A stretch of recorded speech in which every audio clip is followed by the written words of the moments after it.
فوجی گھرانے سے تعلق رکھتی ہوں. میرے فادر ایک پکے فوجی تھے اور وہ آرٹلری میں گنر تھے, اور ان کے ساتھ ساتھ ہم بالکل فوج میں جیسے ہوتا ہے ہر طرف پھرتے رہے اور فوجی رہے, اور بیسکلی ہم ایک ویلیو اورینٹڈ اور مذہبی گھرانے سے ہمارا تعلق ہے.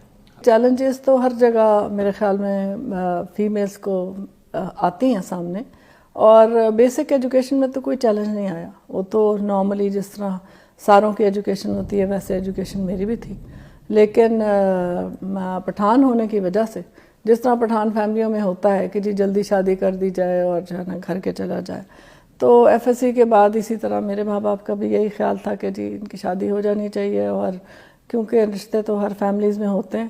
تو لیکن یہ ہے کہ میرا شور شرابہ مچانے کی وجہ سے, کیونکہ مجھے پڑھنے کا شوق تھا, اور پھر میں ایک اچھی اسٹوڈنٹ تھی, اس لیے میری میٹرک میں ایف ایس سی میں بورڈز میں پوزیشنز تھیں.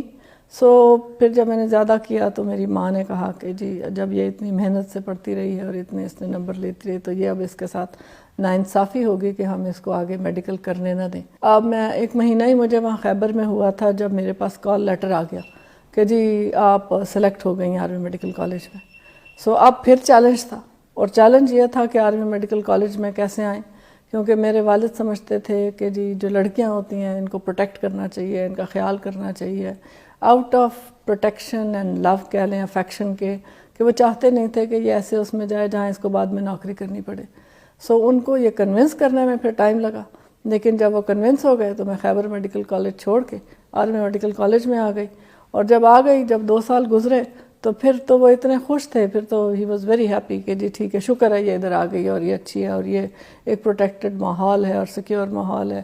پھر ان کو وہ چیزیں اچھی لگنی شروع ہو گئیں کیونکہ بیسکلی تھے تو فوجی. آپ پاکستان میں خواتین کے اسکوپ کو کہاں دیکھتی ہیں؟ بہت آگے. آپ دیکھیں, آپ اگر آرمی میں کہیں, آرمی میں دیکھیں یا سول میں دیکھیں, دونوں پاکستان کے جو حصے ہیں, آرمی میں نے آپ کو بتایا کون سی فیلڈ ہے, آپ کو ہارڈلی کوئی گنی چنی فیلڈز رہ گئی ہیں جس میں آرمی نہیں ہے, جس میں خواتین نہیں ہیں آرمی میں. اگر آپ سول میں دیکھتے ہیں تو آپ دیکھیں آپ کی ہائیسٹ باڈیز کون سی ہیں, پارلیمنٹ ہے, نیشنل اسمبلی ہے, پروونشنل اسمبلی ہے, کہاں آپ کو خواتین نہیں نظر آتی.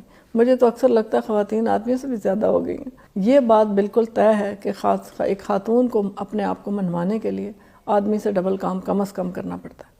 تو لیکن جب ایک دفعہ وہ اپنے آپ کو منوا لیتی ہے کہ وہ کام کرتی ہے تو پھر اس کو عزت بھی ڈبل ملتی ہے. ایسے تو کوئی, میرا نہیں خیال کہ کوئی بھی سوچتا ہوگا, نہ میں نے سوچا تھا. ہر دفعہ یہ ہوتا تھا کہ اگلا رینک نظر آ رہا ہوتا تھا کہ یہ رینک مل جائے, اور اس کا شوق ہوتا تھا, اور اللہ تعالیٰ نے سارے رینک برینک درجہ بدرجہ دیتے گئے. لیکن یہ ہے کہ جب میجر تھی تو کرنیلی کا رینک بہت بڑا لگتا تھا, کرنیل بنی تو لگا کہ بریگیڈیئر بہت بڑا ہے, پھر جرنیل بڑا ہے. لیکن جب بھی اگلا رینک ہوتا تھا تو مجھے یہ لگتا تھا کہ یہ رینک کیوں نہیں مجھے ملے گا, یہ مجھے ملنا چاہیے, میں اس کے حقدار ہوں. وہاں کپتانی میں بیٹھ کے یہ لیفٹنٹ جرنیلی کا رینک نہیں دیکھا تھا.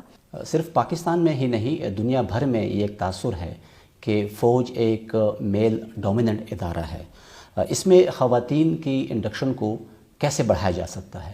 پاکستان کی تو سوسائٹی ہی میل ڈومیننٹ سوسائٹی ہے, صرف ملٹری کی بات نہیں ہے. اینڈ آئی فیل کہ یہ تو صرف پاکستان کے ساتھ نہیں, یہ تو پورا ریجن میل ڈومینیٹڈ ہے. بٹ اگر آپ دیکھیں نا جس فاسٹ پیس سے خواتین جو ہے نا آ رہی ہیں ملٹری میں, اور جس طریقے سے چھاتی چلی جا رہی ہیں, سو آئی فیل کہ سول میں شاید اتنی گروتھ فیمیلز کی نہیں ہوگی جتنی ملٹری میں ہو جائے گی. میرے رول ماڈل میرے فادر تھے, اور میرا خیال ہے کہ زیادہ تر لڑکیاں شاید اپنے والد کو ہی رول ماڈل سمجھتی ہیں. تو وہ ہمیشہ جو ہے نا, he would always see a glass half full not the half empty. ہم سارے ہیڈ آف ڈپارٹمنٹ میری آفس میں بیٹھ کے ہم ایز یوزول وہ کر رہے تھے, کانفرنس کر رہے تھے. تو کرتے کرتے اتنے میں جو ہے نا میرے پی اے نے مجھے فون کیا, فون ملایا, انہوں نے کہا کہ جی چیف بات کرنا چاہ رہے ہیں, میں ملا رہا ہوں, میں ملا دیں. تو اب یہ تو کیونکہ میری اور ادھر کی گفتگو تھی تو انہیں سنائی نہیں دی, لیکن یہ ہے کہ جیسے ہی میں نے انہیں اشارہ کیا نا کہ خاموش ہو جائیں, تو سب کو نا کیونکہ انتظار تھا اس بات کا کہ کچھ ہونے والا ہے, سو سب نا اپنی کرسیوں سے اٹھے اور میرے ٹیبل کے آگے آ کے کھڑے ہو گئے.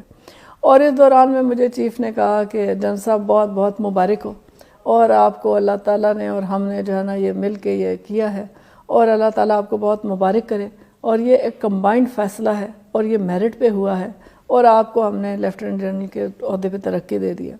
تو میں نے جیسے ہی ان کو کہا کہ سر آپ کا بہت بہت شکریہ، تو اس کے بعد کوئی سب نے فون اٹھائے اور باہر چلے گئے کہ وہ سب اطلاعات دینا شروع ہو گئے. لیکن بہرحال میرے لیے بہت بہت بڑا یہ اوکیزن تھا.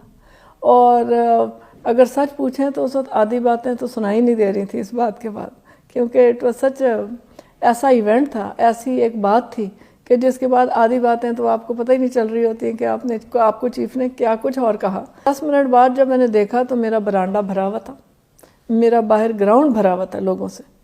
تو میں تو حیران ہوں کہ وہ 10 منٹ میں لوگ آئے کیسے اتنے زیادہ. لیکن یہ بات ضرور ہے کہ جو آپ کہتے ہیں کہ آپ شیئر کس سے کرنا چاہتی تھی، تو جس سے میں شیئر کرنا چاہتی تھی وہ نہیں تھا، پر اللہ کا شکر ہے کہ باقی ساری دنیا تھی.